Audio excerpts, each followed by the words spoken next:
والمسلمين والمسلمات. د حضور اقدس صلی الله علیه و آله وسلم د سیرت مبارکه د درس په سلسله کې د نبوت د لسم کال واقعات هغه بیان شوي.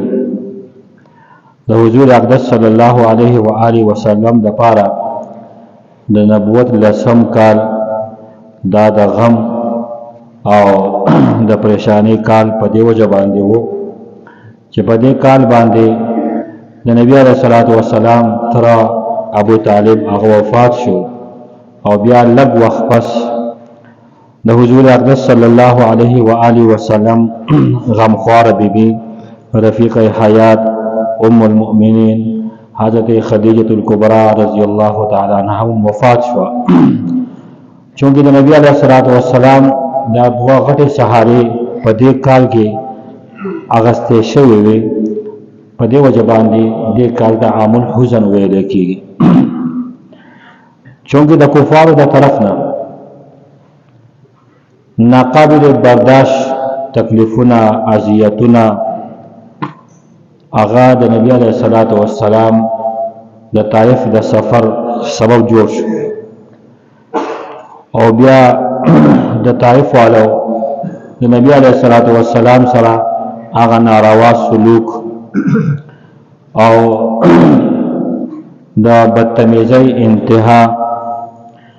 او قسمه تکالیف، شدید ترین ظلم او ستم، خو د دې هر څه تکلیفونو باوجود نبی علیه الصلاۃ والسلام د دین د تبلیغ هغه میشن په مخه بوتلو.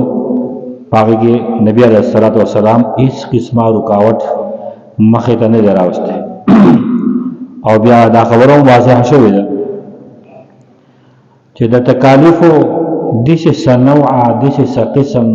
د ظلم دغه شکل دا نو باقی پاتې چې کوم د رب ذوالجلال په لار کې حضور اقدس صلی الله علیه و آله وسلم خاص طور باندې او بیا د نبی علیه الصلاۃ والسلام منونکو عمومي طور باندې نه برداشت کړي. وځه سبي پیغمبر علیه الصلاۃ والسلام او د نبی علیه الصلاۃ والسلام باندې د ایمان راوړونکو دا دومره ناقابل برداشت تکلیفونه دا ول برداشت کول ان شاء الله دا موږ مستقل په دې باندې درس ده دا به یو ټیم بیان شي. خو نبی علیه الصلاۃ والسلام د امتحاناتو په انتها باندې ورسید نو ظاهر خبره ده هر مشکل نه پس اسانی وي، ان مع العسر یسرا او دا الله پاک نظام دی د هر مشکل نه پس اسانی وي، د هر شپې نه وسو سبای، د هر تیارې نه وسو درانا یو قدرتي قانون په دنیا کې جاری دی. بیا د رب ذوالجلال په لار کې دغه تکالیف برداشت کول د الله تبارک وتعالى د رضا لپاره د کفارو د طرف نه د ذلت او د رسوایی د حربه نه پاتې شوی چې هغه نه ازمیري. د دې هر څه د برداشت کولو انجام سیوا د عزت، د رفعت او د فضیلت نه علاوه د معراج په شکل کې د بس نه علاوه څه کېدی شي. د دې وجه د اسراء او د معراج د معجزه د رب ذوالجلال د طرف نه نبی کریم صلی الله علیه و آله وسلم ته یو تحفه ورکړل شو او دغه امتحاناتو د برداشت کولو نه پس هغه اوچت مقام الله رب العالمین حضور اقدس صلی الله علیه وسلم ته ورکو چې د فرشتو کې د ټولو افضل ترین فرشتہ حضرت جبرئیل امین چې هغه باندې پاره شو شاده پاره شو او حضور اقدس صلی الله علیه وسلم د الله تبارک وتعالى ملاقات الله دغه ته معراج واقعا په تاریخ په کتابونو کې ویل کېږي. چونکه د معراج واقعا د زموږ په سلو 15 درسو باندې مشتمل ده. د معراج د سفر او د دومره اوږد مقاماتو د سیر دا د امت د پاسه پیغام ورکړ. د ټول ناول په دې سفر د معراج کې د مسجد حرام نه مسجد اقصا، بیا د هغه ځای نه اسمانونه، بیا د اسمانونو نه پس د سدرة المنتهى پورې، بیا د عرش رب تعالی په مخ کې روبرو دا دومره لوی مقام چې د دې نه پاکه بل غټ مقام نشتی. نبی کریم صلی الله علیه وسلم ته په دې سفر کې داسې مشاهدات او داسې انعامات او داسې حالات مخې ته پیش کړی شو چې د مازه هغه زخمونه په هغې باندې هغې د مرهم پټۍ کار وکړو او آینده دپاره د دین په لاره کې د دغه صدمو د دغه مشکلاتو مقابله هغه قوت الله تبارک وتعالی د معراج د تحفې په شکل کې نبی کریم صلی الله علیه وسلم ته ورکو او د امت د منونکو لپاره هم دا سبق دی د دین په لار کې داسې قسمه تکالیفونه د هر قسم تکالیفو برداشت کول نه پس انعام به میلاویږي. دا د الله تبارک وتعالی د طرفه امت محمدي ته پیغام ورکړی شو. بل دا معجزه الله رب العالمین حضور اقدس صلی الله علیه وسلم ته ورکړه او پیغمبر علیه الصلاۃ والسلام ته د دوارو قبلو د امام او د امام الانبیاء او د پوره عالم د رهنما او د قیامت پورې راتلونکي څومره انسانان څومره علما دا چې پیدا کیږي نبی علیه الصلاۃ والسلام دغه ټول امام او د پیغمبر علیه الصلاۃ والسلام رسالت هغه عمومي دی، دایمي دی. د نبی علیه الصلاۃ والسلام نبوت د معراج په واقعه کې دا سبق دی. د نبی علیه السلام نبوت د نور انبیاء په شان دی د زمان او د مکان په حدود کې مقید نه دی. مخکې زمانه کې پیغمبران راغلي یو وخت لپاره، یو خاص علاقې لپاره، یو خاص قوم لپاره، خو پیغمبر علیه الصلاۃ والسلام الله تبارک وتعالی هغه داسې مقام ته ورسو چې د اشاره امت ته ده د دې پیغمبر رسالت د نبوت دا به د زمان د مکان د قیود آزاد وي. د قیامت د ورځې پورې د دې پیغمبر پیغمبري وي، د قیامت د ورځې پورې د دې پیغمبر د دین بدیلی، د قیامت د ورځې پورې د دې پیغمبر کتاب د آسماني کتاب. او دریم پیغام امت ته ورکړی شو د فرض نه واخله د عصر د سفر، بیا په هغې کې د الله رب العالمین د طرفه انعامات اشاره د ختم نبوت طرف ته، ځکه چې کائنات ختمېږي په عرش باندې. هغه آخري مقام د کائناتو ته الله تبارک وتعالی حضور اقدس صلی الله علیه وسلم ورسو. دغه شان اشاره د خبرې طرف ته ده د نبوت او د رسالت هغه تمام کمالات زموږ د پیغمبر امام الانبیاء خاتم النبیین حضور اقدس صلی الله علیه وسلم باندې ختم شو. څلورم پیغام امت ته دا ورکړي چې د دې پیغمبر علیه السلام دا پیغمبري او رسالت دا د پوره انسانیت لپاره د قیامت د ورځې پورې څومره انسانان چې راځي د دې پیغمبر دا دین دا به نجات دهندوي، نجات به دې ملایي. ما انا علیه و اصحابي حضور اقدس صلی الله علیه وسلم موږ ته صراط مستقیم کوي،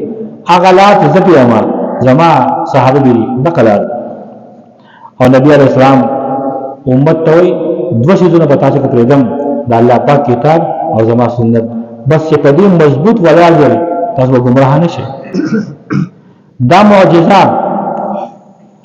دته اسراء او معراج دا معجزه و، خو د نور معجزات په شان معجزه نه و، بلکې دا غینه به حد مختلف منفرده وجه دا ده. اکثر انبیاء ته کوم معجزې ورکړل شوې دي اکثر په کې داسې دي چې هغه د امت په مطالبه باندې د نبی علیه الصلاۃ والسلام نه د مکی مشرکانو مختلف قسمه معجزې طلب کړي. ډېر معجزې د نبی کریم صلی الله علیه وسلم په لاس مبارک باندې هغه ځای شي، لیکن واحد یو معجزه د اسراء او د معراج دا د حضور اقدس صلی الله علیه وسلم یو داسې معجزه ده د دې مطالبه د نبی علیه السلام مشرکان نه کړی، د دې مطالبه د پیغمبر علیه السلام کافرانو نه کړی، بلکې دا من جانب الله د الله رب العالمین د طرف نه یو خصوصي تحفه و، دا یو خصوصي انعام چې الله تبارک وتعالى حضور اقدس صلی الله علیه وسلم نو معجزه د معراج چې دا د نبی علیه الصلاۃ والسلام د عظمت د نبی علیه السلام د فضیلت دا روښانه دلیل دی چې دا خبره واضحه کیږي چې نبی علیه الصلاۃ والسلام د هغه راهنماګانو په شان کې د هغه وختي قومي راهنماګانو په شان کې نه چې بس داغه د ټیم پوری ځکه په تاریخ کې څومره شخصیات تیر شوي دي څومره صلاحیتونه بچا کې موجود وو داغه صلاحیتونه داغه د کوششونو هغه دایره وسیع نه و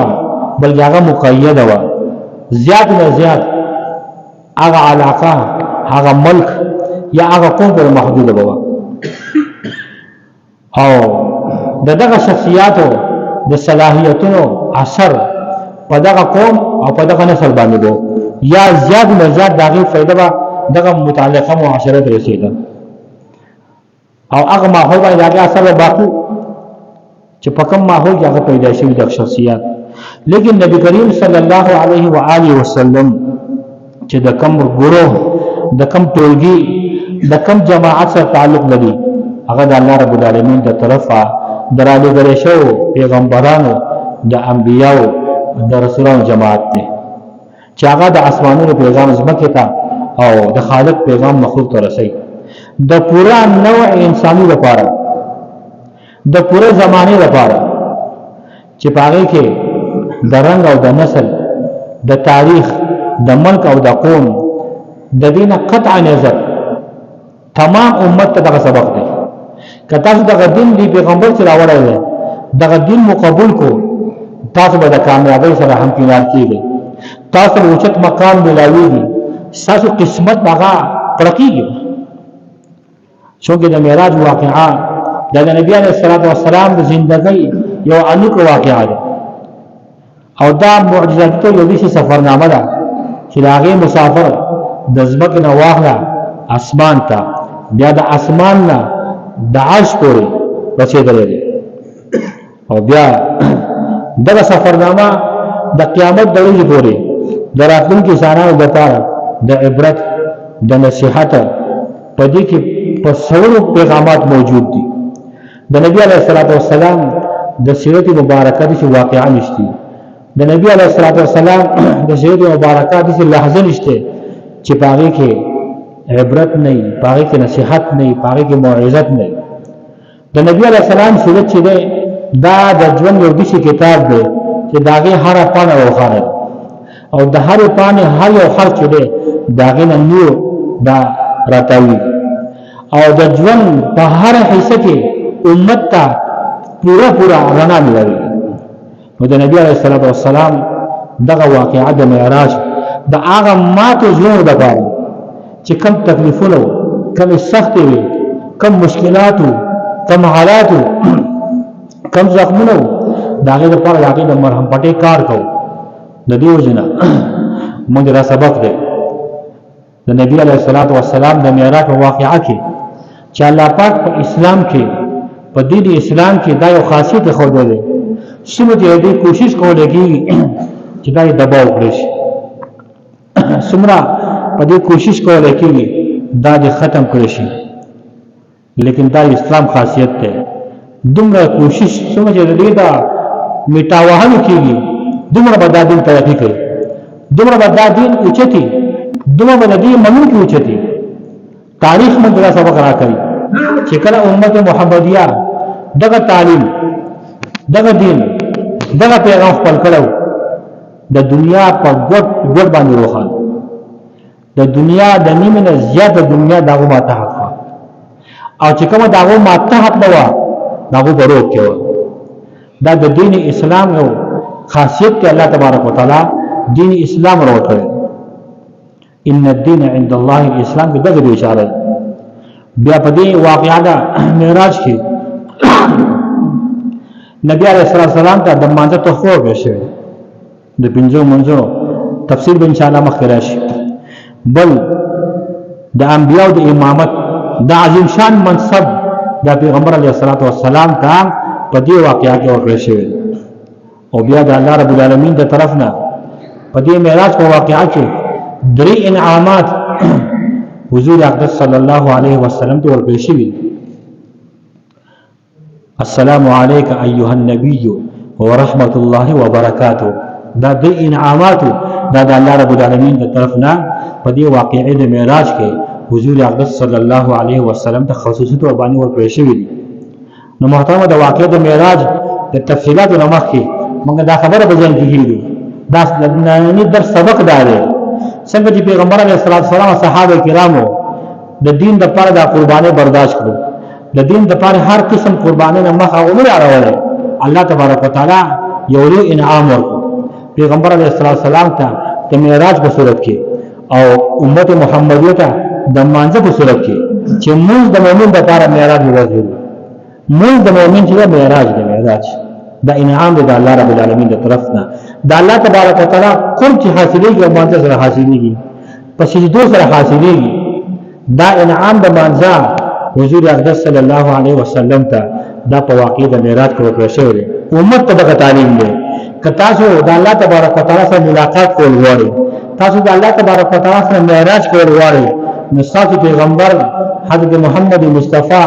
صلی الله علیه وسلم ته په واقعه د معراج کې د مؤمن د لپاره د معراج او تفویض رسول هغه مونږ دی. نو الله رب العالمین موږ او تاسو د حضور اقدس صلی الله علیه وسلم د ژوندۍ او د ژوند د یوې مرحلې نه د صبر د اغستلو، د هغه د وعظ د نصیحت د اغستلو توفیق راکړي. واخر دعوانا ان الحمد لله رب العالمین. اللهم صل على سيدنا محمد وعلى ال سيدنا محمد وصل على المؤمنين والمؤمنات والمسلمين والمسلمات الأحياء منهم والأموات. اللهم ربنا آتنا في الدنيا حسنة وفي الآخرة حسنة وقنا عذاب النار. ربنا فاغفر لنا ذنوبنا وكفر عنا سيئاتنا وتوفنا مع الأبرار. ربنا تقبل منا إنك أنت السميع العليم وتب علينا إنك أنت التواب الرحيم. وصلى الله تعالى على خير خلقه محمد وآله وأصحابه أجمعين.